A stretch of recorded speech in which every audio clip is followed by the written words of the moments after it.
আসসালামু আলাইকুম সবাইকে। সবাই কেমন আছেন? আল্লাহ সবাইকে সুস্থ রাখুক, ভালো রাখুক, এই কামনাই করছি। আজকে ছোট জনকে স্কুল দিয়ে হেঁটে বাসায় আসতেছিলাম, তো আমার চোখে একটা সুন্দর জিনিস ধরা পড়লো। ভাবলাম আপনাদের সাথেও একটু শেয়ার করি। এই যে দেখেন, স্কুলে বাচ্চারা কোথাও ঘুরতে যাচ্ছে, হয়তো ওদেরকে কোনো কিছু দেখাবে, ঘোরাবে। আমরা যেটাকে পিকনিক বলি, আসলে যাক পিকনিকই বলি যাই, ওরকম। তো বাচ্চাগুলো কি সুন্দর সব কিছু মেনটেন করে রাস্তা দিয়ে হাঁটছে। প্রত্যেকটা বাচ্চা দুইজন করে একটা গ্রুপ, একজন আর একজনের হাত ধরে ধরে হাঁটবে, এবং রাস্তায় যেন কোনো গ্যাঞ্জাম না হয়, একটা বাচ্চা আরেকদিকে, আরেকটা বাচ্চা আরেকদিকে না যায়। এই জন্য সামনে একটা টিচার, মাঝে একটা টিচার, পিছনে আর একটা টিচার থাকবে। প্লাস এই যে গাড়িতে বাচ্চাগুলো উঠতেছে, প্রত্যেকটা টিচার তাদেরকে যত্ন সহকারে উঠাচ্ছে এবং তাদেরকে বলতেছে তোমাদের পিছনের ব্যাগ এখন সামনে নাও। প্রত্যেকটা বাচ্চা তাই করতেছে।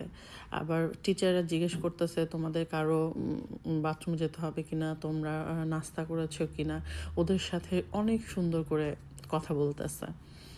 এইসব দেখে ভালোই লাগে যে ওদের দেশে ওরা বাচ্চাদেরকে এতটাই টেক কেয়ার করে। মাশাল্লাহ মাশাল্লাহ, ভালো লাগে। তো বাসায় এসে চিন্তা করলাম আজকে কী রান্না করা যায়। পরে ভাবলাম যে ডিমটা করি, ডিমটা করলে বাচ্চারাও খাবে, তো ঝামেলা হবে না। এই কারণে প্রথমে ডিম সেদ্ধ দিব, কারণ এটা হইতে একটু টাইম লাগবে, তো যার কারণে প্রথমে ডিমটাই বসাবো। তো আমি ডিম বের করে প্রথমে ধুয়ে তারপর এটা বসাই দিব সিদ্ধর জন্য, যেন ডিম হইতে হইতে আমি আমার অন্য সব কাজগুলো করে ফেলতে পারি, তাইলে সুবিধা হবে। তো ডিমটা ধুয়ে আমি চিন্তা করছি বসাই দিই। বসাই দেওয়ার পরে দেখি আর জাদুর বাক্স থেকে আজকে আর কী বের হয়। শুধু তো ডিম রান্না করলেই হবে না, বাচ্চারা না হয় ডিম খাবে, রায়ানে বাবা আমরা কি খাবো। তো যার কারণে আবার অন্য কিছু রান্না করার ইচ্ছা আছে, শুধু এক ডিম দিয়ে তো আর হয় না। ডিমটা সেদ্ধ বসাই দিয়ে আমি আবার ইলিশ মাছ বের করছিলাম। ইলিশ মাছের সাইজটা খুব একটা বড় না, তো যাক আমাদের খাওয়া চলে যাবে। আর ইলিশ মাছ ভাজি খেতে ভালো লাগে, তো ছোট হোক বড় হোক ভাজলে কুড়মুড়ায় খায় ফেলান যায়। তো ইলিশ মাছটা বের করে আপনি 2 মিনিট পানিতে একটু ভিজাইলে, 2 মিনিটে এপাশ ওপাশ করে ধুইলে ইলিশ মাছ নরম হয়ে যায়, এটা টাইম নেয় না বেশি। ইলিশ মাছের আঁশ উঠানোর জন্য আমি এইটা করি সব সময়, কারণ আঁশ উঠাইতে গেলে আঁশ চারপাশে ছেটে, খুঁটে খুঁটে আবার পরিষ্কার করাটা কষ্ট। যার কারণে আমি পলিথিনের ভিতরে একে রেখেই পরিষ্কার করি, যেন আঁশটা চারপাশে ছিটতে না পারে, ওটা ছিটে গিয়েও যেন পলিথিনের ভিতরেই থাকে। প্লাস আমার কষ্টটাও কম হইল, নোংরাও কম হইল। কারণ এটা যখন পরিষ্কার করা হয় চারপাশে ছিটলে ওইটা একটা একটা করে খুঁটে খুঁটে বের করতে হয়। পরিষ্কার করার পরেও দেখা যায় যে কোথাও না কোথাও লেগে আছে দেয়ালের সাথে, এইখানে ওইখানে। পরে যখন শুকায় যায় তখন চোখে পড়ে। তো আমি সবসময় ইলিশ মাছ পরিষ্কার করলে এভাবে করি। আর যদি দোকান থেকে কেটে আনে, সেটা তো ওই টুকরা টুকরা থাকলে সেটাকেও পলিথিনের মাঝে নিয়েই পরিষ্কার করি, যেন আমার ঘর নোংরা কম হয়, পরিষ্কার করতেও যেন আমার ঝামেলা না হয়। এইটা পরে রান্না করতে গিয়ে মনে পড়লো আদা রসুন তো পেস্ট নেই, এটা তো এখন করতে হবে। একদিকে ডিম সেদ্ধ দিয়েছি আর একদিকে ডাউল চুলায় দিয়ে আমি আদা রসুন ছিলতে বসে গেছি, কারণ আদা রসুন ছিলে এটাকে পেস্ট করা, ভাইরে ভাই, বহুত ঝামেলা, বহুত কষ্ট। ভাল লাগে না এই ঘরের ডিম আদা রসুন পরিষ্কার করতে। মাঝে মাঝে মনে হয় যে এখানে কিনতে পাওয়া যায় রেডিমেড, ওইটা নিয়ে এসে খাই, বাট ওইটাতে স্বাদ হয় না, তরকারি ভালো লাগে না। আপনি টাটকার যে স্বাদ আপনি করে রাখা সে জিনিসগুলো তো কখনোই স্বাদ হবে না। কী আর করা, কষ্ট হইলেও নিজেকেই করতে হয়। আসলে কষ্ট হয় বলতে এক হাতে সব করতে হয়, তো যার কারণে ওই জিনিসটা প্যারা মনে হয়। 2-1 জন মিলে কাজ করলে যে কাজ সহজ মনে হয়, একা করতে গেলে আবার একটু ঝামেলা মনে হয়, এই আর কি। এমন যদি হইতো যে হ্যাঁ কেউ টুকিটাকি সাথে করতেছে, তখন আসলে এতটা প্যারা মনে হয় না। তো রান্নাবান্না শেষ করে বিকালে একটু বাইরে গেছিলাম। তো বিকালে বাইরে গেছি, এখন বাচ্চাদের আবদার, তারা হচ্ছে আইসক্রিম খাবে, যত ঠান্ডা পড়ুক না কেন ভাই। আইসক্রিম মনে হয় এদের ঠান্ডার সময় আরও বেশি ভালো লাগে। কি আর করা যাবে, এখন বাচ্চাদের আবদার রাখতে তো হবেই। পরে আইসক্রিমের দোকানে ঢুকছে, এটা আমাদের বাসার পাশে এবং অনেক ইয়ামি এখানকার আইসক্রিম, অনেক মজা, কোয়ালিটিও অনেক ভালো। তো দেখেন এখানে কত প্রকারের যে আইসক্রিম এরা করে, যেটা বলার মতো না।